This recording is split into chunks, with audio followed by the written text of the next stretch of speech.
Sí. Bueno, bienvenidos a todos a este webinar de inversiones en tendencia, organizado por Atlas Desarrollos, Alesa Mirador y la Notaría 8.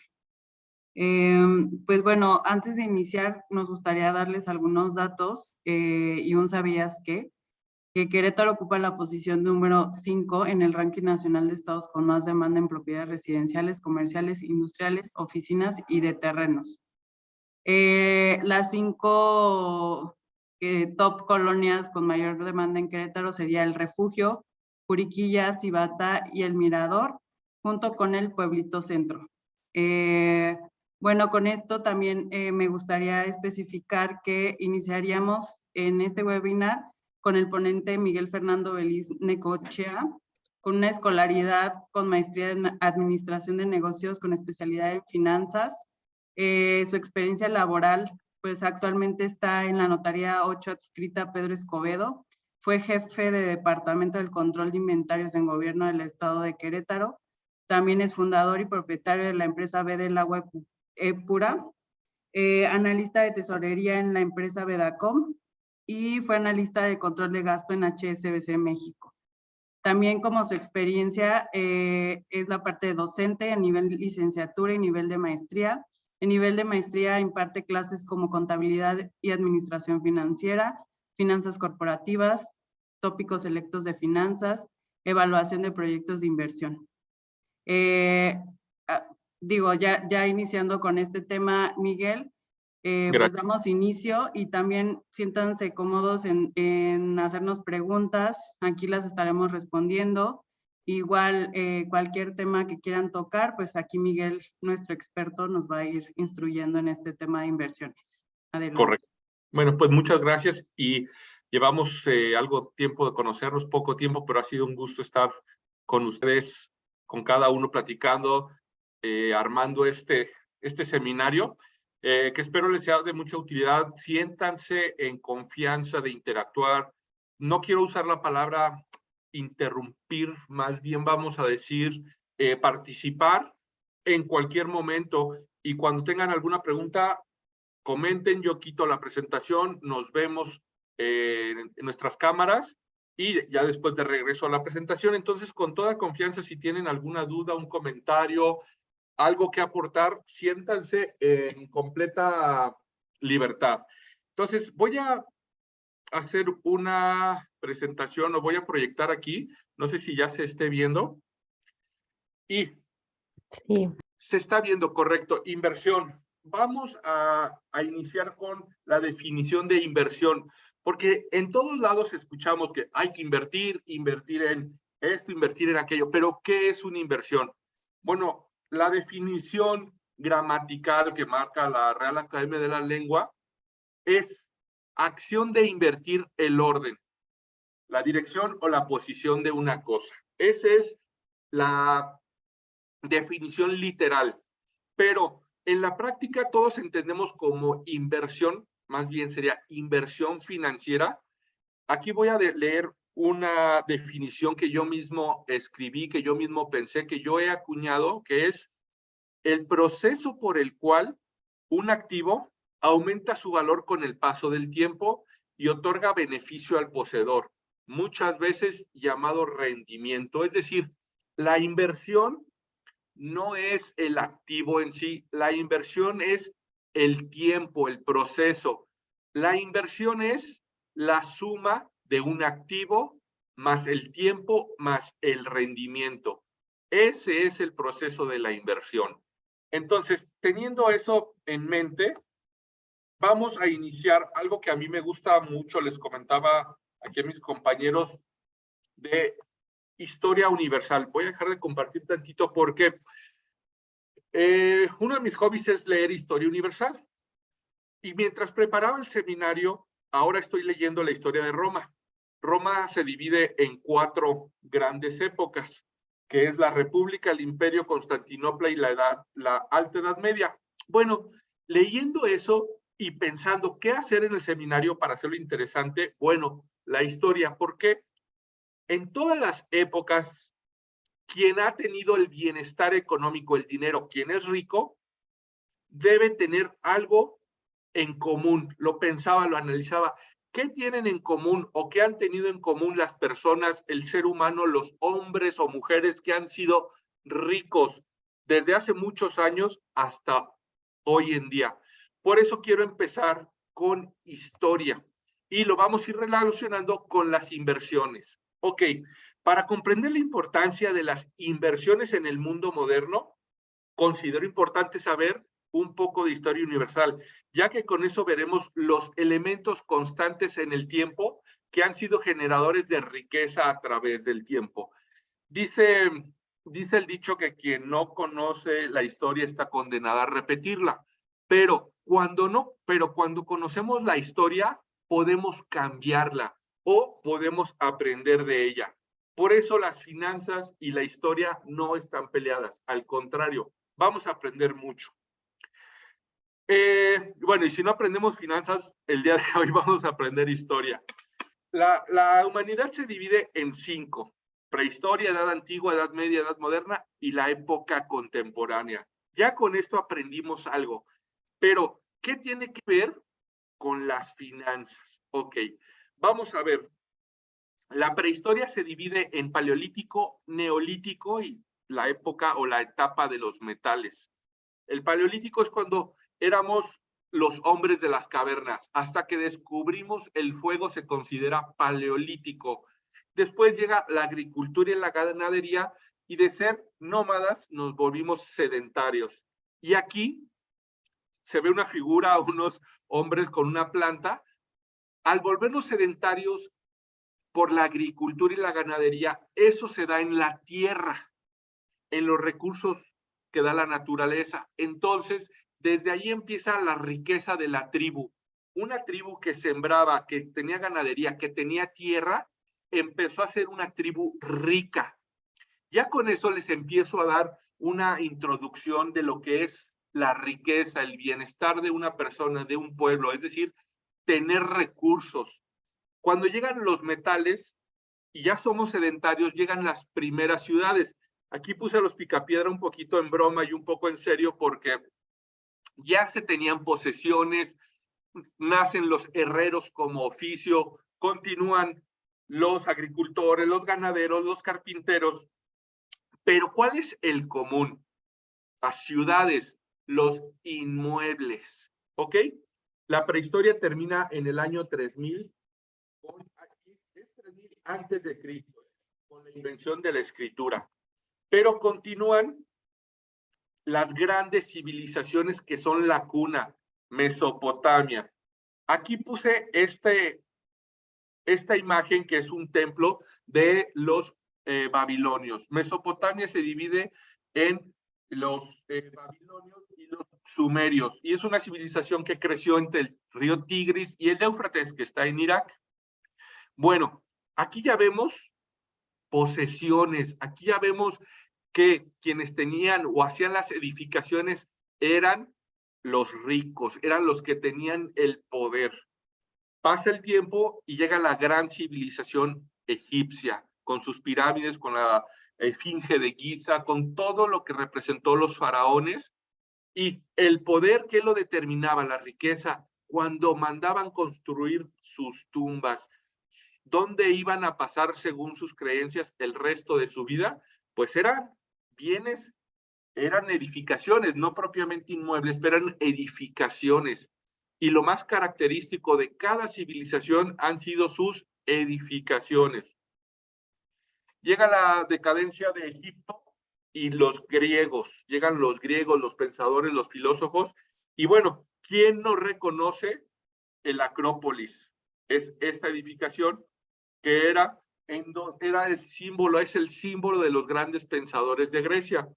Cuando cae Grecia, no cae, es decir, cuando el imperio griego empieza a decaer, nace Roma. Fueron contemporáneos, pero cuando ellos iban en decadencia, nació Roma. Y con Roma también grandes construcciones, coliseos, templos, calles, leyes, todo. Y se considera el fin de la Edad Antigua con la caída del Imperio Romano de Oriente. Entonces, aquí voy a dejar de compartir. ¿Qué tienen en común? las finanzas, lo que llevamos viendo ahorita, desde la prehistoria hasta la Roma, la caída del Imperio Romano, que es cuando cae el Imperio de Oriente, porque Roma se dividió en Imperio de Occidente y de Oriente. Bueno, el bienestar, la riqueza la poseía quien tenía tierra, quien tenía inmuebles, quien tenía edificaciones, quien tenía los templos, quien tenía los palacios. Entonces, si nos gusta la historia o vamos aprendiendo, encontramos un común denominador que es la riqueza la tiene el poseedor de los muebles, de los inmuebles, de las construcciones, de la tierra. ¿Ok? Entonces ya vamos teniendo una constante en la historia que nos va a llevar al día de hoy lo que somos, en dónde estamos parados.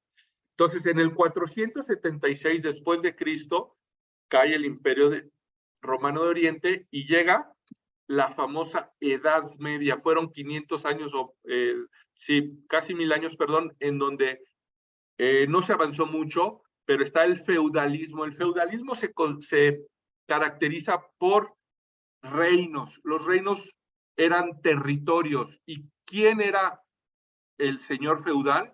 El dueño de esos territorios, de esos castillos, de esos tierras para la ganadería, para la agricultura, eran los dueños de los ranchos, eran quien cobraba los impuestos a los talleres de carpintería de metales. Volvemos a lo mismo, se repite. Aquí pasó algo muy curioso que fue la peste negra. La peste negra fue una verdadera catástrofe, casi falleció un porcentaje en el orden de 3/4 partes de la población en Europa, y eso dio inicio al Renacimiento. En el Renacimiento se dan las construcciones de diferentes estilos, clásico, churrigueresco, gótico, en fin, los arquitectos sabrán mejor eso, pero otra vez volvemos a los inmuebles, las construcciones. Aquí pasó en la Edad Media, el término de la Edad Media se da en 1492 con el descubrimiento de América. ¿Qué dio paso al descubrimiento de América? Bueno, la sed de los imperios, de los reinos, por territorios, por riquezas. Entonces, 1492, lo vimos en la primaria, Cristóbal Colón descubre América y se inicia la carrera por la colonización. ¿Se dan cuenta o se comprueba? Ya se sabía desde Copérnico, desde Galileo Galilei, que el mundo era redondo, pero con el descubrimiento de América ya no hay lugar a dudas. La Tierra es redonda, vamos, inicia el colonialismo. Entonces, comparto aquí. ¿Tenemos alguna duda? ¿O hay alguna duda aquí? ¿Quiere alguien? ¿Vamos bien? Sí, muy bien, gracias. Ok, correcto. Seguimos. Entonces, termina la Edad Media con el descubrimiento de América y llega la expansión europea. Los reinos, inicia la conquista de América por medio de España, Portugal, Inglaterra y Francia. Y aquí lo mismo. En los imperios azteca vemos la famosa Tenochtitlán, que era una ciudad magnífica con edificaciones inmensas, hermosas, tenían recursos naturales, tenían territorio. ¿Y quiénes eran los que tenían el bienestar económico, financiero, la riqueza? Los militares, los sacerdotes, la gente que poseía la tierra. Llega la monarquía absoluta cuando se toman las conquistas de las tierras de Europa, África y Asia, y por 500 años se dio esa explotación hasta que llegó la Ilustración. La Ilustración se caracteriza por la independencia de Estados Unidos y por la toma de la Bastilla en Francia, es decir, el inicio de la Revolución Francesa en 1789, y da inicio a la Revolución Industrial. La Revolución Industrial inicia con la Revolución Francesa y todos la conocemos porque es cuando se inventa la imprenta, la máquina del vapor, y las personas emigran de ser agricultores a ser obreros en las fábricas. Eso es lo que cuenta la historia, pero lo interesante aquí, que es en materia de nosotros, de inversionistas en bienes inmuebles, es bien, se crearon los talleres, nacieron las fábricas, pero ¿en dónde estaban esos talleres? Bueno, esos talleres se pusieron en bodegas que estaban sobre terrenos que se adaptaron para fábricas, es decir, quien tenía el taller, perdón, quien tenía el terreno y construyó una bodega, lo pudo hacer taller y eran quienes tuvieron la riqueza. Entonces, si bien se creó una clase media trabajadora, los poseedores de las edificaciones de los talleres continuaron siendo la gente que tenía la riqueza. Llega el imperialismo con el poder de la naciente Estados Unidos y se da la Segunda Guerra, una expansión de Occidente hacia Oriente, es decir, el capitalismo contra el socialismo, e inicia la Guerra Fría, el avance de los territorios. Al término de la Guerra Fría, en 1991, con la perestroika, la caída del muro de Berlín, ese es lo que se caracteriza como el fin de la Guerra Fría, inicia la globalización, que es la época contemporánea. Aquí puse en este recuadro, es una foto de la bandera de Estados Unidos, pero está en Wall Street. Wall Street es la cuna, es Nueva York, es Manhattan, es donde están los bancos, está JP Morgan famoso, está Boston Consulting, están todos los grandes bancos, los corporativos, está la New York Stock Exchange, están ahí. Entonces, eso da inicio a las tendencias modernas. Los instrumentos bursátiles se hacen modernos o se popularizan y aquí inicia la diversificación de las inversiones. ¿Correcto? Entonces voy a continuar, que tengo por aquí. ¿Pueden ver mi presentación? Sí. Sí. Correcto. Ya que estamos en la época contemporánea, antes de ver las inversiones, es importante entender, porque lo dijimos hace rato, que una inversión es un proceso que consta de un activo, tiempo y un rendimiento. Entonces, vamos a entender qué es un activo. La contabilidad financiera clasifica 3 grandes grupos de activos: circulante, fijo e intangibles. Normalmente todos le tenemos coco a la contabilidad, pero es importante saber que el activo circulante es lo que se hace líquido, es la liquidez, lo que nos da un poder adquisitivo inmediato, ya sea o casi inmediato. El efectivo, los documentos por cobrar y sobre todo los instrumentos bursátiles. Entonces, con esto entendemos que circulante es líquido, liquidez, prácticamente efectivo. Después están los fijos. Los fijos son bienes muebles e inmuebles. Como bienes muebles tenemos los vehículos, los muebles propios de una casa u oficina, computadoras, teléfonos, equipo de fábrica, equipos de oficina, esos son los muebles.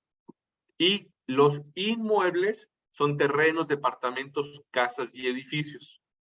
Y por último, pero no menos importante, tenemos los intangibles. Su nombre lo dice, no los podemos tocar, no están presentes físicamente. ¿Por qué? Porque son licencias, permisos, pero sobre todo un activo intangible es la propiedad intelectual. ¿Qué es esto? Pensemos como propiedad intelectual cuando estudiamos. El estudiar una licenciatura, una ingeniería, maestría, una especialidad. Nuestro activo es el conocimiento. Pasa el tiempo y eso nos da un rendimiento.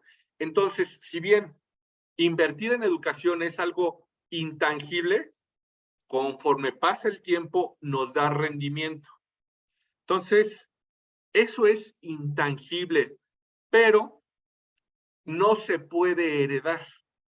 Es decir, mi conocimiento me da capacidad para trabajar, para crear, para idear, pero no se puede heredar. No es un patrimonio.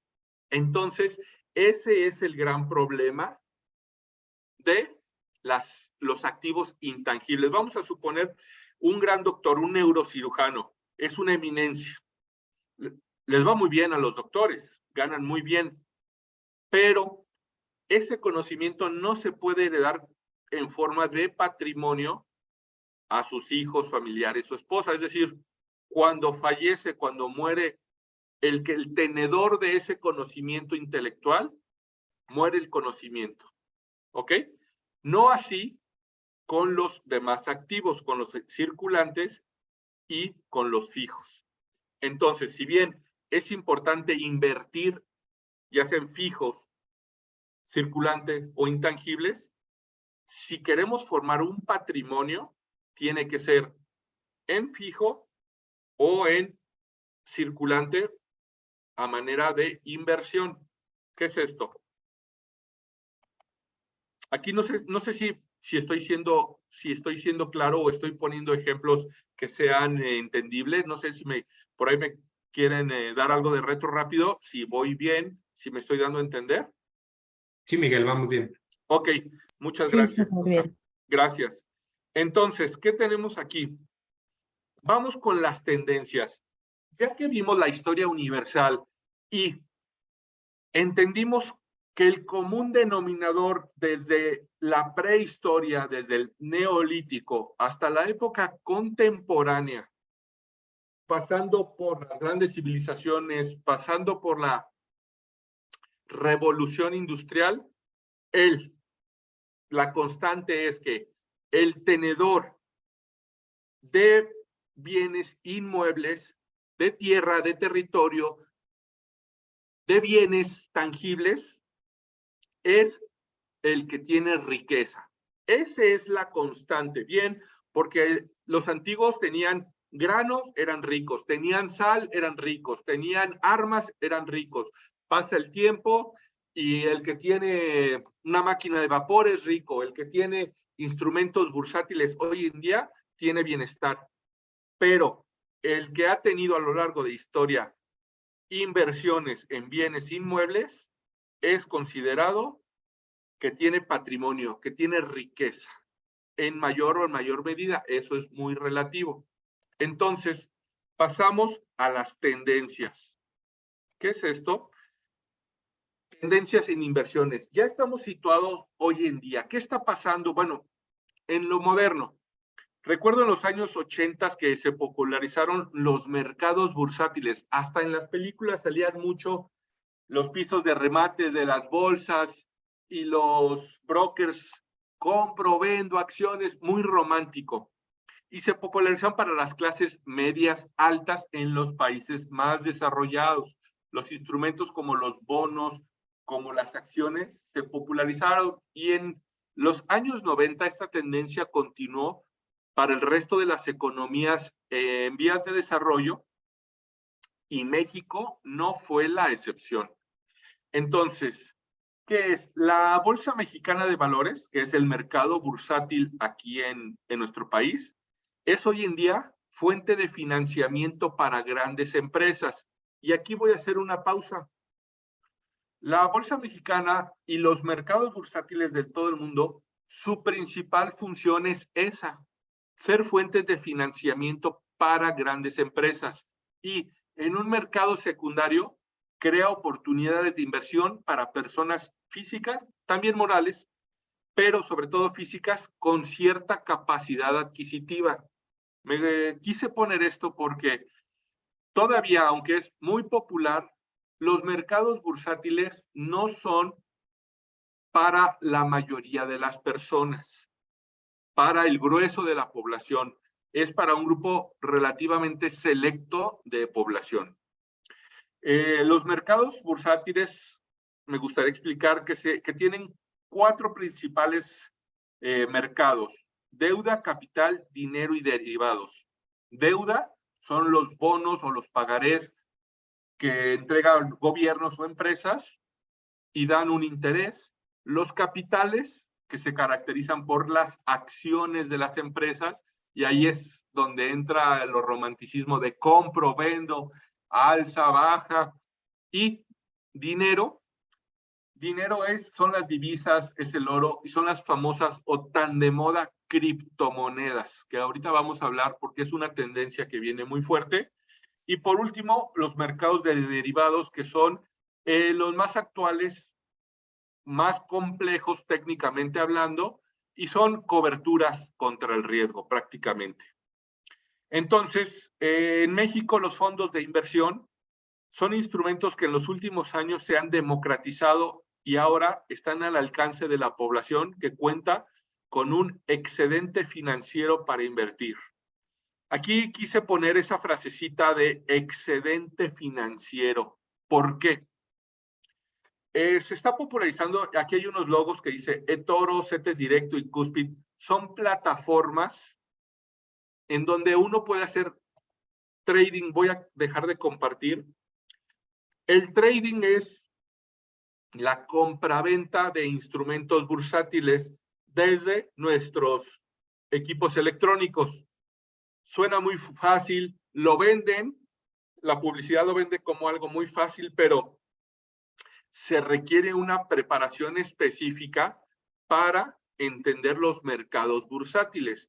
Entonces, si bien esas plataformas como es eToro, que me parece está en Europa, no recuerdo si es italiano o español, estaría mintiendo, pero está en Europa. Después, los CETES Directos es una plataforma mexicana del gobierno de México, y Cuspid también es mexicano. Uno puede invertir con su teléfono celular, darse una cuenta, hacer un depósito, obviamente cumpliendo con cierto protocolo, y empezar a invertir. ¿Qué es esto? Se dice muy fácil, pero no todos conocemos o estamos preparados para entender que hay 4 mercados, que los anuncios en las noticias financieras van a afectar nuestra inversión. Entonces, buscando una rentabilidad o un margen alto, es muy probable, estadísticamente hablando, que haya una pérdida. ¿Por qué? Se los voy a explicar con la siguiente filmina, y comparto.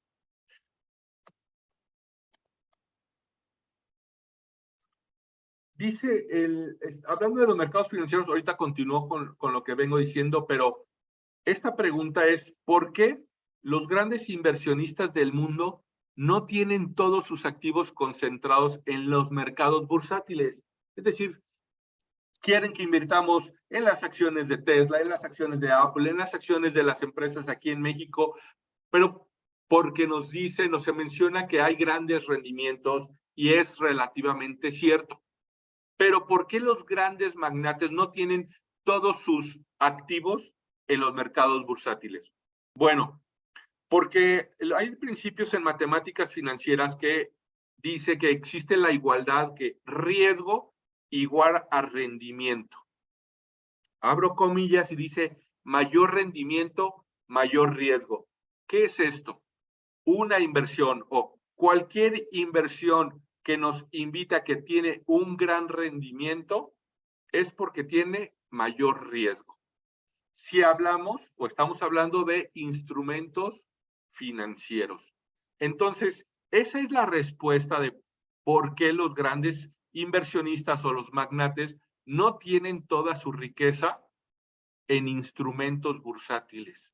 Porque ellos entienden muy bien que la verdadera riqueza a lo largo de la historia está en los bienes raíces, en los inmuebles, en la diversificación del patrimonio. Entonces, en consonancia con el principio anteriormente señalado, Los mercados bursátiles, por su naturaleza, son de alto riesgo, ya que existe una muy alta posibilidad de que los inversionistas tengan pérdida o un rendimiento negativo, que es lo mismo. Y a continuación vamos a mostrar dos ejemplos de unos instrumentos financieros muy populares entre los inversionistas bursátiles y su rendimiento. Hasta aquí voy a dejar de compartir tantito y ¿vamos bien? ¿Todo en orden? ¿Me estoy dando a entender? Tenemos Sí, una mano Miguel. levantada. Ok, a ver, ¿me pueden ayudar, por favor? A ver, Jesús Coronado. Ok, Ya. Ya no sé si me veo o me oigan. Sí. ¿Sí me oyen? Sí, te escuchamos. Muchas gracias. No, yo tengo una pregunta nada más. ¿Cuál es un porcentaje de mayor rendimiento? ¿Cuál es el porcentaje de mayor rendimiento? ¿sobre qué? Una inversión, por ejemplo, ahí sí, Ok, porque ni idea tengo, sí, o sea, el porcentaje es del 5% es sí, un muy buen rendimiento o es el mayor rendimiento de sí, cualquier inversión. correcto. Mira, eres Leti, ¿verdad? Sí, hola, ¿Cómo estás? Te Bien, reconocí ¿tú? la voz, mucho gusto, qué bueno que se pudieron conectar. Pues mira, esa pregunta es muy amplia y va en función de lo siguiente. ¿En dónde te encuentras tú? Vamos a hablar de nuestra inversión en México. Si yo te dijera un número base para partir si algo es una buena inversión, se toman en cuenta los CETES. Los CETES son los certificados de tesorería que emite el Banco de México. Para fines académicos se maneja un 8% porque ese ha sido su rendimiento. Los CETES se mueven en función de varias tasas y de la inflación. Entonces, si tú necesitas una tasa referencia para saber si invertir o no invertir, la referencia es CETES. En estos tiempos es 8%. Ahora, te voy a poner un ejemplo. Si tienes un negocio, una inversión, tú determinas cuántos puntos porcentuales arriba de 8 es bueno para ti. Eso se llama trema. La trema es la tasa de rendimiento mínima esperada para el inversionista. Tú la fijas y la literatura marca arriba de CETES. ¿Sale? Bueno, entonces, por ejemplo, si no sé, estoy hablando al aire. Si, Sí. por ejemplo, llega alguien y dice, yo te ofrezco una inversión del 20%, Okay. no es muy cierta o sí puede ser, o Correcto. sea, no es muy segura, entonces. Sí, mira, es curioso, pero en las personas cuando no se tiene un fundamento financiero, todo el mundo pide el 20%. Vamos a entrar a hacer un negocio de autolavado. ¿Cuánto me da? 20%. Quiero poner un restaurante, 20%. No sé por qué se ha popularizado tanto ese número del 20%, pero yo creo que porque es una fracción aceptable de un 100%. Pero no es lo mismo obtener un 20% en un puesto de tacos o en un restaurante porque la comida tiene que dar más del 50% que para una empresa constructora o para una empresa que hace aviones que un 13, 14% es mucho. Entonces, lo que se tiene que hacer es tomar en cuenta arriba de CETES para México y número 2, la tasa de mercado, es decir, en qué industria me estoy moviendo yo, y todas las industrias tienen una tasa promedio. Entonces, en ese punto me debo estar moviendo. Si mi mercado, vamos a suponer, de los productos alimenticios, la media está en 15% de rendimiento y alguien me ofrece participar en un negocio o ser socio de un restaurante al 30 o 40%, hay que considerar el principio financiero que dice mayor riesgo, mayor rendimiento, mayor riesgo. Entonces, la educación financiera nos dice que hay que parar las antenitas y decir algo no es tan sencillo. ¿Por qué? Porque nadie regala el dinero tan fácilmente. ¿Correcto? Perfecto, muchas gracias. Sale. Entonces, curiosamente aquí se adelantó un poquito, pero yo traigo el ejemplo de los CETES. ¿Por qué? CETES. ¿Qué quiere decir CETES? Es certificados de tesorería. Son instrumentos de deuda que emite el Banco de México, el Gobierno de México, y son los de más bajo riesgo. ¿Por qué es esto? Bajo riesgo se entiende que difícilmente un país, digamos, en vías de desarrollo o una potencia, va a caer en impago. Sí ha sucedido con algunas economías, pero es muy raro. En México, difícilmente una economía como la nuestra va a caer en impago. Entonces, el CETE es el instrumento base que va a fijar nuestra tasa. Era la pregunta que me hacían ahorita. Entonces, yo tengo que fijarme en CETES y les decía, para fines académicos, yo siempre digo 8%, pero es variable. Curiosamente hice este análisis y me metía a la información de CETES y obtuve la rentabilidad o el rendimiento, mejor dicho, que dieron los CETES en el 2021. Esto es información sólida. Aquí lo podemos ver por mes y el rendimiento. Saqué un promedio y nos dimos cuenta que tener mi dinero, mi patrimonio en CETES me hubiera dado 4.38%. Es decir, si yo meto ahorita mi aguinaldo, me dieron 100,000 pesos de aguinaldo, lo hubiera metido en el 2021 en CETES, me hubiera dado la grandiosa cantidad de 4,280 pesos. Claro, sin riesgo. Entonces, si bien es una tendencia que nos invitan, ya nos vamos formulando un criterio. Ahora, todo mundo habla hoy en día de las criptomonedas famosas. Criptomonedas. Bueno, ¿qué es una criptomoneda? Una criptomoneda es algo que se llama blockchain, que es un programa con seguro, con una seguridad muy alta. Pero a fin de cuentas es un programa informático, es software, es aire.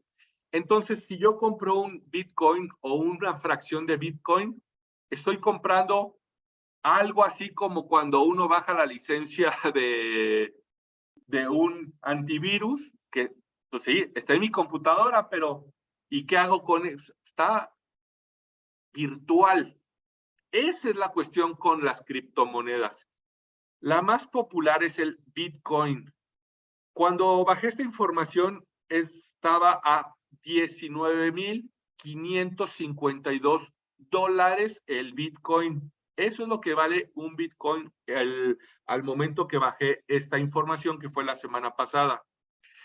Este precio sube y baja en función de la oferta y la demanda, pero podemos sacar históricos. Yo saqué un histórico de todo el año 2021.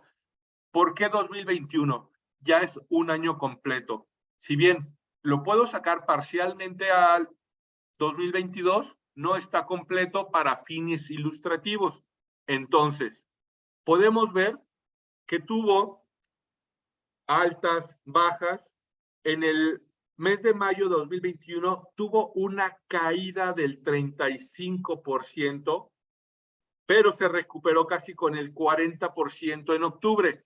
Es decir, y dirían las abuelitas, si yo invierto en criptomonedas y en bitcoins, estaría con el Jesús en la boca, con estas caídas, o con tener mi inversión en software, en algo que no es sólido.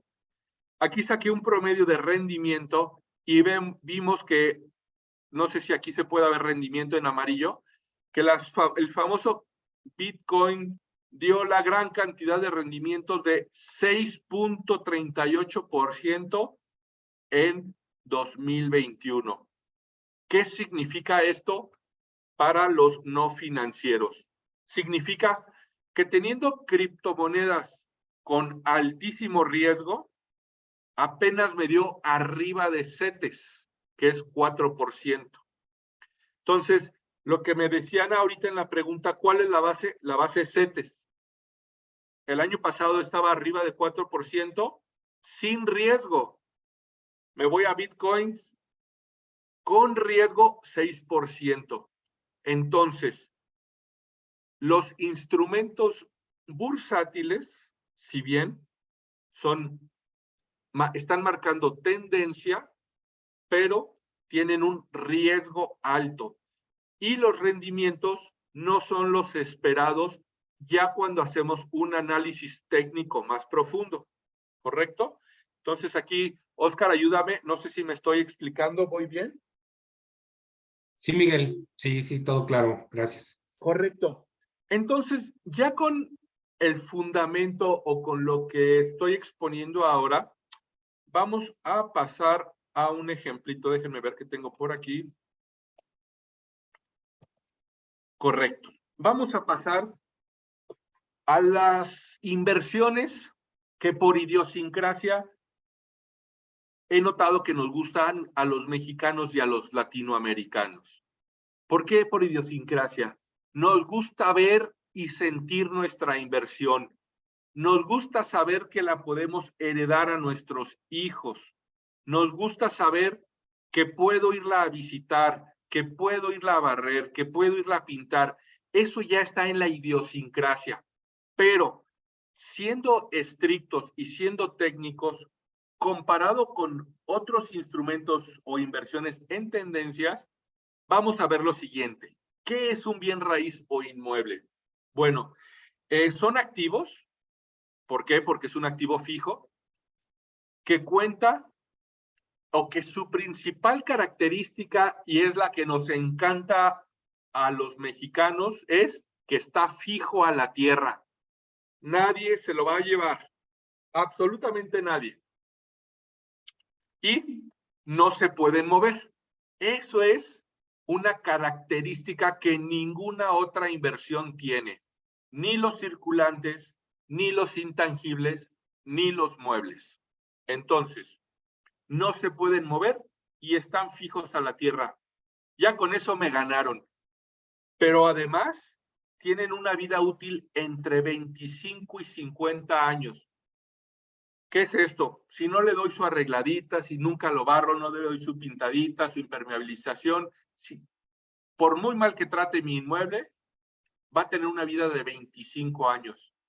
Si yo lo cuido, lo chiqueo, porque es mi inversión, es mi patrimonio, va a tener hasta más de 50 años de vida. Es decir, yo como inversionista lo adquiero, lo puedo heredar a mis hijos y a los nietos.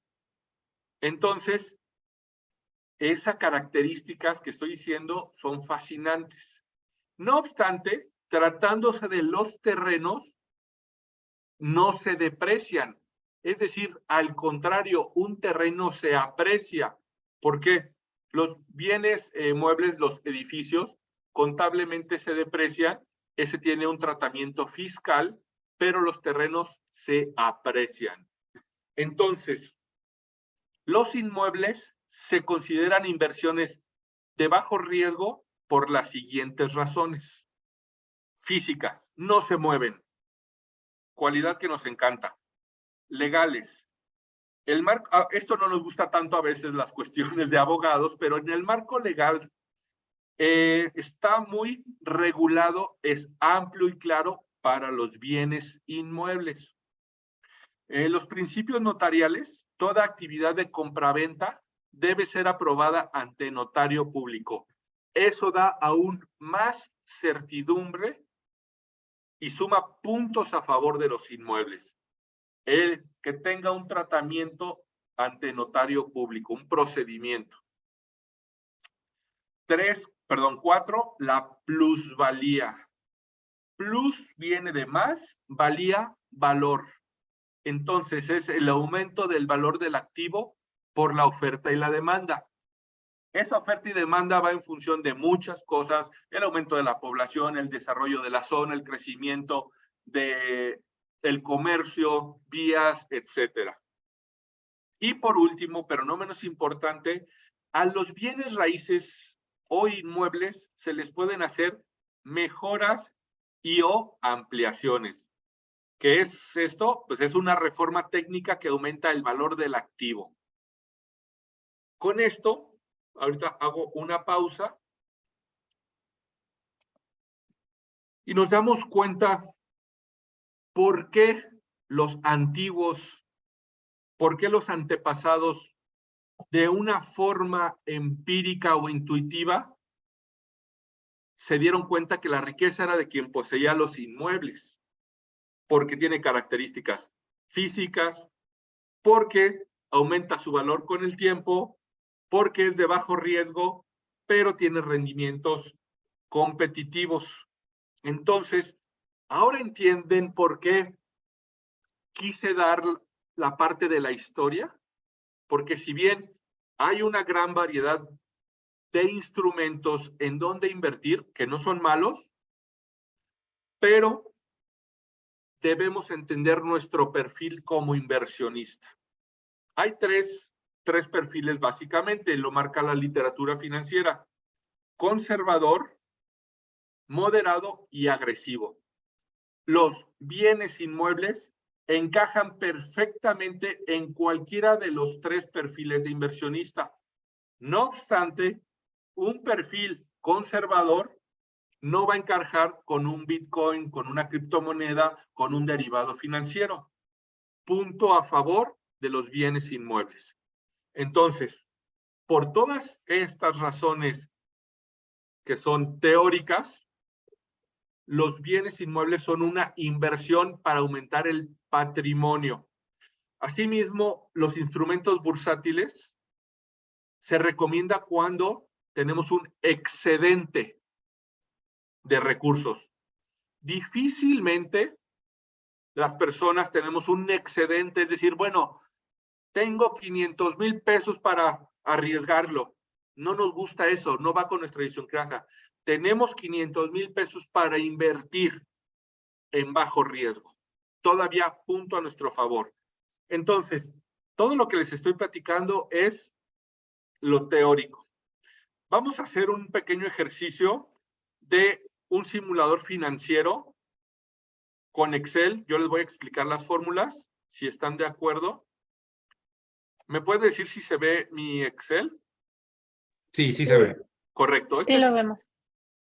En las matemáticas financieras hay un modelo que se llama valor del dinero a través del tiempo y está fundamentado básicamente en el comportamiento de los activos o de las inversiones a través del tiempo. ¿Qué es esto? Primer escenario. Vamos a pensar que somos un inversionista de un bien inmueble, un departamento, el cual un inversionista adquiere un inmueble y lo conserva con la intención de venderlo y quizá más adelante en el tiempo venderlo. Es decir, no lo voy a rentar, no lo voy a habitar, no le voy a hacer nada. Bueno, quizá habitarlo, pero no le voy a hacer nada. ¿Qué es esto? Aquí tenemos un número que aquí me vas a ayudar, Oscar. ¿Qué es este número? ¿Es el precio base? Sí, ese es el precio base de nuestros departamentos. Ok. Aquí el precio base con el que se inicia puede ser 1,615,000, es decir, mi inversión inicial. Está en negativa porque matemáticamente es una salida de dinero, ¿correcto? Entonces, si nuestra plusvalía, matemáticamente hablando, es de 8%, yo puse un 8% porque desconozco cuál es la plusvalía, pero 8% coincide con la pregunta que me hizo Leti, que son los CETES. Entonces, si yo tengo una plusvalía anual de 8%, que para mí es muy conservador,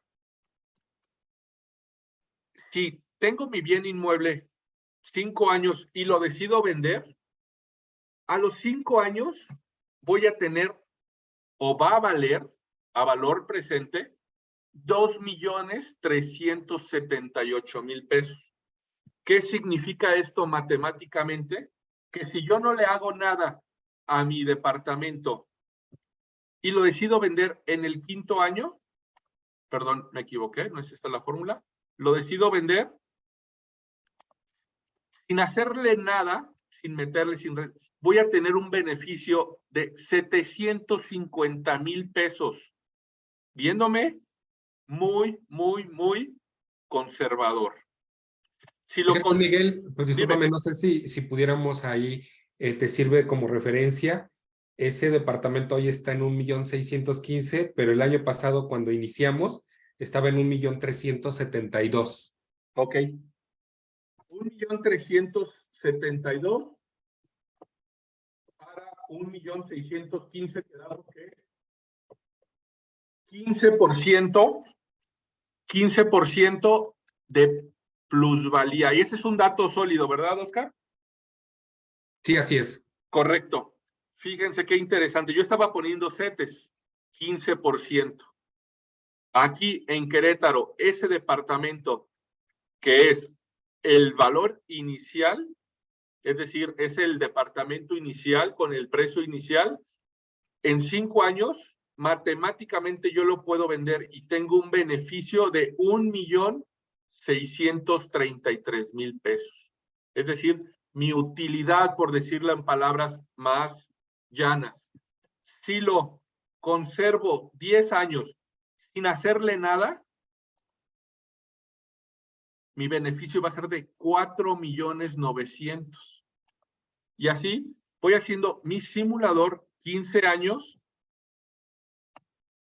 Esto es matemática financiera pura. Estoy haciendo datos, ahorita los voy a mostrar. Si lo conservo 15 años, mi beneficio va a ser de 11 millones. Entonces, ¿qué estoy haciendo? Aquí podemos ver la fórmula. Esta fórmula es una fórmula matemática que es valor del dinero a través del tiempo. Es una función exponencial porque el interés tiene comportamiento logarítmico y la función inversa del logaritmo es la exponencial. Y como el interés siempre va a ir en aumento, esa es la fórmula. Entonces, como primer escenario, si lo vendo a los 10 años sin hacerle absolutamente nada, voy a tener un rendimiento de 4,900,000. Ahora, quiero pasar al escenario número 2, que ya es más complejo o más completo. ¿Qué es esto? Lo que la mayoría de las personas inversionistas pretendemos o deseamos hacer. Un inversionista adquiere un inmueble y lo renta. Es decir, compro mi departamento a un precio base y lo rento. La plusvalía, por lo que me está diciendo, y es un dato comprobable, es del 15%. Se cambian las fórmulas. ¿Cómo se lee este simulador? También, si yo me veo muy conservador, porque ese es mi perfil moderado, y lo rento mensualmente mi departamento, inmediatamente que lo compro o que lo obtengo, en 8,000 pesos al mes, multiplicado por 12 son 96,000 pesos de flujo de efectivo neto. En un año, mi TIR, que la TIR es un modelo financiero para obtener el rendimiento de mi inversión, de mis flujos a valor presente, es negativo. Obviamente, ¿qué significa esto? Que mi departamento todavía no me está dando a ganar, todavía no se recupera la inversión. O como dirían los antiguos, todavía no se paga. Pero pasan 2 años y a una plusvalía del 15%, voy a poder rentar mensualmente ese departamento en 9,200. por 12, ya me da un flujo de 110,000 en un año. Es decir, en dos añitos, mi departamento me dio 206,000 pesos de flujo de efectivo. Derivado de la plusvalía, va a ir aumentando la renta, porque esa es una constante de los bienes inmuebles que van en función de la plusvalía. Entonces, en 5 años, todavía mi tasa es negativa, es decir, no he recuperado mi inversión, pero no significa que no tenga flujos positivos. Los flujos positivos los puedo tener desde el primer mes, ¿correcto? Pero aquí todavía no se paga mi departamento, por decirlo de una forma coloquial. Continúan las mensualidades y, de acuerdo a los datos que tenemos, con una renta inicial de 8,000 más una plusvalía del 15%, mi departamento con estas características se va a estar pagando en el año 9. Ya se pagó matemáticamente, pero me ha dado flujos de 1,611,000, que si se fijan, va en concordancia con este dato. Entonces, es la comprobación matemática de que en el año 9 y fracción y 2 meses o un mes se va a pagar mi departamento. Es decir, a partir del año 10, yo ya voy a tener un rendimiento cercano a los CETES. Aquí, 3, 4. Pero lo interesante es de que aparte de que tengo un rendimiento casi como CETES, soy propietario de un inmueble. Es decir, estoy ganando por 2 vías. Soy propietario de un inmueble y estoy obteniendo un rendimiento por ese inmueble. Continuamos rentando hasta el año 15, 20, que es mi horizonte. Puede ser mucho más, pero toda inversión a mediano y largo plazo va a aumentar su rendimiento por la plusvalía. Entonces, a partir del año 12, pues no se diga ya nada que ver con los CETES. Ya es una inversión muy considerable, muy interesante, sin olvidar que nos está dando flujos constantes, positivos. Entonces, sí, jalo mis flujos, en 20 años, mi departamento al cual le invertí 1,600,000, me va a dar flujos positivos de 9,800,000. Entonces, soy propietario de un inmueble y además ese inmueble me ha dado flujos constantes y sonantes por 9,800,000. Y no lo digo yo, lo dicen las matemáticas financieras, lo dicen los simuladores, en función de la mensualidad, la plusvalía y el tiempo. Entonces, aquí tenemos el escenario 2. ¿Una duda hasta aquí? ¿Alguien tiene una duda, un comentario? ¿Me estoy dando a entender? Sí. Sí, Ok. sí. ¿Qué Perdón, pasaría, Miguel, en un momento dado, sí. en un escenario donde a lo mejor hay quien se sigue viendo conservador y en lugar de estar rentando su casa en 8,000 más el 15%, lo renta a menos, ¿no? A lo mejor al 7%.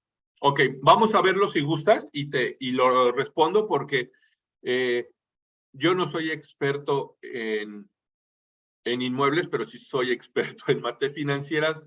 Entonces, ¿qué pasaría? Por sus características del inmueble, pues siempre lo vas a tener. Entonces, vamos a hacer la simulación. Soy una persona que renta barato, porque así los hay siempre. ¿Estás de acuerdo? Le pongo aquí 7,000 pesos. Lo que sucede, se movió aquí mi horizonte. Lo que pasa es que voy a tardar un poco más, un año, me parece.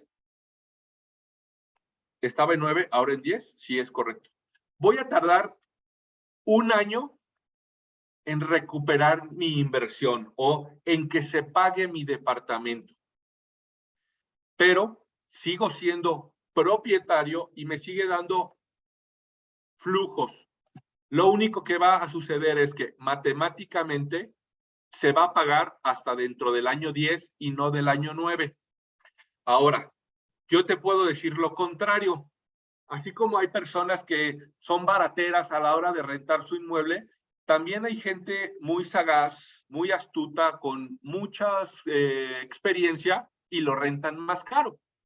¿Qué pasaría si le ponemos aquí 10,000 pesos? Se lo rento a una corporación para sus empleados. Mira, no sé si se vio aquí a quienes están ahí viendo. ¿Sí se alcanzó a ver? Sí. Sí. Se disminuyó y de 10 a 8 es ya 0. El 0 significa que aquí ya se pagó mi departamento. Lo compruebo matemáticamente aquí, 1,647,000, 1,015,000. En poco menos de 8 años se pagó mi departamento si lo rento un poquito más caro. Entonces, se pueden hacer variaciones entre la mensualidad y la plusvalía. Resulta que la plusvalía no es 15, aunque es 15. Vamos a decir que es 12. Bueno, me tuve que esperar un año más para recuperar mi inversión. Pero sigo teniendo flujos efectivos. ¿Ok? Sí. Entonces, si están de acuerdo, pasamos al tercer escenario. El tercer escenario, este es el más sagaz, el más arriesgado, el más con perfil de inversionista, no tanto con el perfil de un patrimonio, un inversionista. Un inversionista adquiere su inmueble, lo renta y lo vende en opción 1, en el año 5, en el año 10, en el año 15 o en el año 20. Puede ser en cualquier año, pero para fines didácticos, para fines del seminario, puse estos 4 años por ser referencias. Entonces, prácticamente es lo mismo que el anterior, 8,000 pesos. Vamos a subir tranquilamente la plusvalía a 12. Se modifica y rento. Y en el año 5 decido vender. Aquí lo tengo. Vendo a una tasa del 12. Lo podría vender hasta en 2,845,000 si la plusvalía es del 12%. Bueno, ¿qué significa esto? Que si observo aquí, sumo mis flujos, es decir, mi beneficio que tuve en esos 5 años fue de 609,000 pesos. Eso es dinero constante y sonante. Y la venta más mis flujos me da una suma de 3,456,000 en el año 5 por rentar los 5 años y después venderlo. ¿Correcto? Y aquí empiezo a hacer todas las posibles combinaciones. Si me espero 10 años más a que crezca mi hijo, a que vaya a la universidad, se case, no sé. Tengo mis flujos que me dio por rentar ese departamento a 8,000 pesos multiplicado por 12. Me da flujos de 1,684,000, pero por la plusvalía lo puedo vender dentro de 10 años, lo podré vender hasta en 5 millones. Entonces, 5 millones más mi plusvalía o mi flujo neto me da un beneficio de 6,7 millones pesos. Y así, si me espero más tiempo, es decir, le doy más vida a mi inversión, mi departamento va a ganar plusvalía, yo voy a obtener más flujos efectivos y mi beneficio va a ser mayor. Aquí me equivoqué en la fórmula, perdón. Entonces, este es, ¿qué hice aquí? Aquí me equivoqué en la fórmula en este. Ah, sí, ya vi por qué. Es 20 aquí. Tenía 10 años, aquí es 20 en la fórmula. Ahí está, ya la corregí. Entonces, algo que me gusta mucho a mí de todos estos simuladores es que puedo meter datos y en función de eso, ya con la fórmula y con el conocimiento, las matemáticas no mienten. Todo está en cómo alimento mi información. Ahora, me voy a ver muy pragmático, es decir, práctico, pero con el dato que me acabas de dar, Oscar, que es, iniciaste con un valor de, lo apunté aquí, 1,372,000, y ahora se están vendiendo en 1,600,000, es decir, 15% de la plusvalía. Cambian los números. En 5 años voy a tener 3,800,000 y en 10 años voy a tener un beneficio de 8,472,000. Entonces, ¿cómo podemos observar? Voy a dejar de compartir. Los bienes inmuebles, aquí con las características de Atlas Desarrollos que ustedes nos están diciendo, es una inversión de bajo riesgo, pero tiene características que no tiene ninguna inversión de las que se encuentran en tendencia hoy en día, por todo lo que hemos explicado. Entonces, este seminario lo he dividido en teoría, un poco de historia, técnica y práctica. Entonces, tenemos ya la información suficiente para entender o comprender el por qué, desde mi punto de vista como financiero, una inversión en un inmueble es mejor que cualquier otra inversión que está en tendencia hoy en día. Entonces, no sé si pasamos aquí. Si alguien tiene una pregunta, con gusto nos podemos aquí confundir todos, nos hacemos bola. ¿Alguien quiere preguntar algo? ¿Tiene alguna idea? ¿Desea que movamos el simulador? Lo que ustedes digan, estoy a sus órdenes hasta dentro de 1 minuto, porque ya se empiezan a cobrar horas extras, ¿eh? Ya, yo soy caro, yo tengo altos mis honorarios, entonces apúrenle, aprovechenme. No se crean. ¿Tienen alguna duda, algún comentario que quieran que platiquemos? Otra vez Jesús Coronado quiere hablar. Ya le cedí la palabra. Gracias.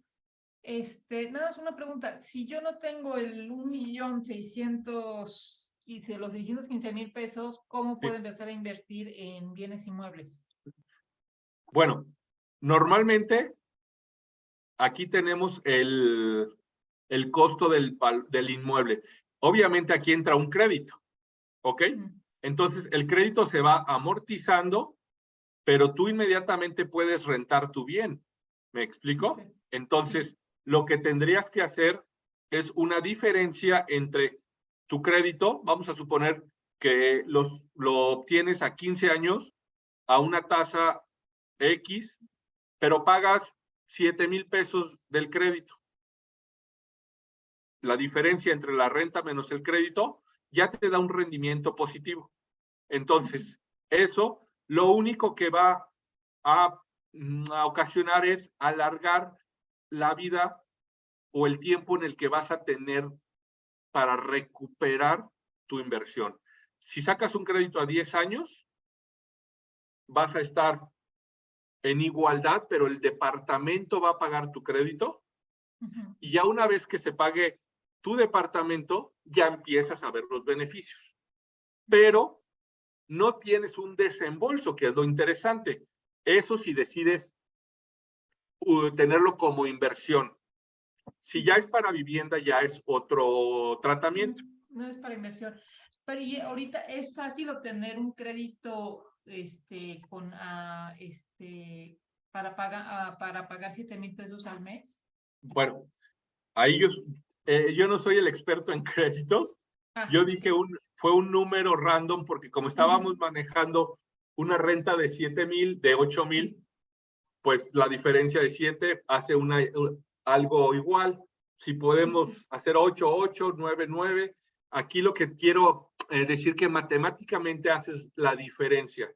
Hasta podrías tener un crédito más caro y rentarlo más barato, sí, efectivamente, pero eso ayuda a que tu mensualidad sea menor. Sí. Ok, gracias. De nada. No sé si fui claro o alguien más tiene otra duda. No, Miguel, dime. Ahora que hablas de los créditos, seguramente hay quien está en algún caso que quiere invertir, pero seguramente, como fue la pregunta anterior, no hay el 1,615,000. Vamos a pensar que ni siquiera hay más que 200,000 pesos, ¿no? De repente a veces. ¿Y tú recomendarías o tú ves viable que una persona que yo pueda sacar un crédito por 1,615,000, donde la mensualidad por la tasa de interés actual que se está manejando sea el doble y que esté pagando la mitad de eso la renta? Aún así tú lo verías viable esa inversión? Si tú dirías sí es. Totalmente, porque ahí claro que el financiamiento puede ser caro, pero aquí entra la característica de la inversión. Te lo voy a poner de una manera, expandamos nuestra mente. Yo como financiero, si te dijera, oye, vamos a comprar bitcoins, pero durante los primeros 10 años, ¿tú vas a pagar por esa inversión? ¿No? No. La diferencia es que por la naturaleza de los bienes inmuebles, tienes la inversión fija y una inversión sin riesgo. Quiere decir que si bien vas a pagar un crédito, pero ya tienes el bien. Eso no hay mercado, o sea, perdón, no hay volatilidad que te lo vaya a quitar. Claro, puedes caer en un impago, pero ya esas no son cuestiones matemáticas, ya son cuestiones laborales, personales. Pero matemáticamente hablando, yo preferiría invertir en un bien inmueble que está fijo a la tierra, que tiene plusvalía, que me da rendimientos desde el principio, a una inversión de alto riesgo. Muchas gracias.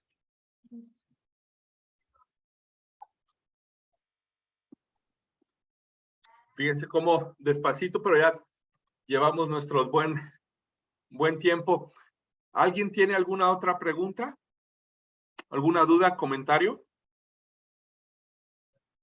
Pues a mí me quedó bastante claro con los ejemplos del Excel. Creo que ahí ya se puso un poco más en práctica la teoría y a mí sí me quedó claro esta parte. Por el momento creo que no tengo ninguna duda. Gracias, gracias. Sí, muy bien, gracias. Pues, no sé si estamos bien, si no hay ninguna otra duda. Oscar, Vianney. Yo, Miguel.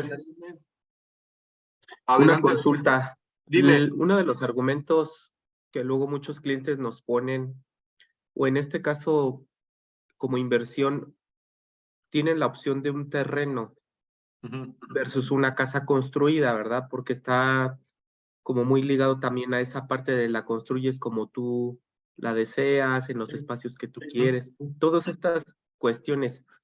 Sin embargo, se deja de ver también el incremento en los costos de los materiales. Claro. En este caso, aún así sigue siendo una inversión más Sí. segura la vivienda ya construida.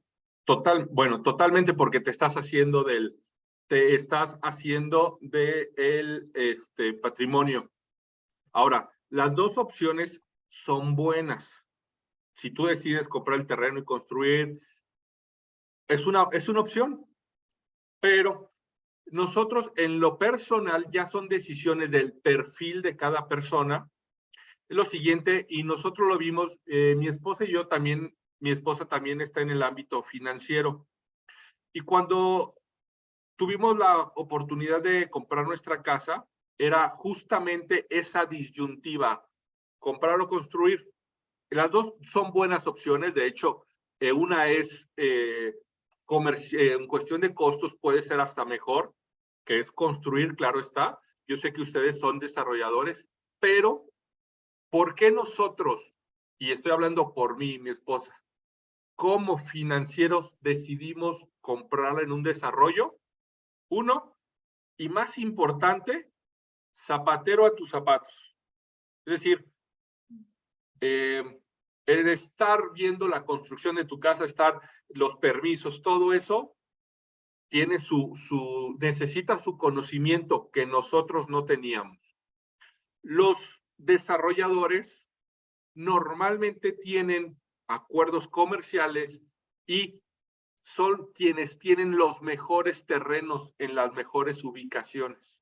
Entonces, yo hablando en lo personal como un asesor, nosotros nos decidimos por irnos por un desarrollo por esas características, porque dijimos, mira, no vamos a estar dedicándole tiempo a estar supervisando la obra, a estar los permisos, algo que no es en el ámbito de nuestra competencia, que no significa que sea válido, pero no es en el ámbito de nuestra competencia.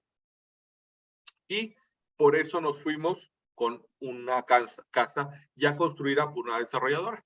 Pero las dos son buenas opciones. Hay que tratar de vender o invitar que las ubicaciones de las desarrolladoras normalmente sí son mejores que lo que uno pueda conseguir en lo particular. Muchas gracias.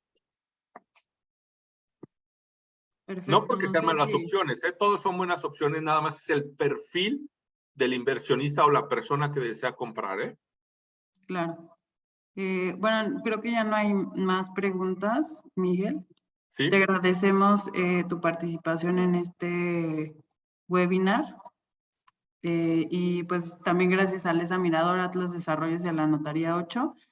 Y muchas gracias a todos por asistir. Pues seguimos en contacto y van a recibir ahí un mailing de agradecimiento por registrarse al webinar, igual con alguna promoción ahí de parte de Alesa Mirador. Muchas gracias y buenas noches. Gracias, gracias. Buenas noches, gracias.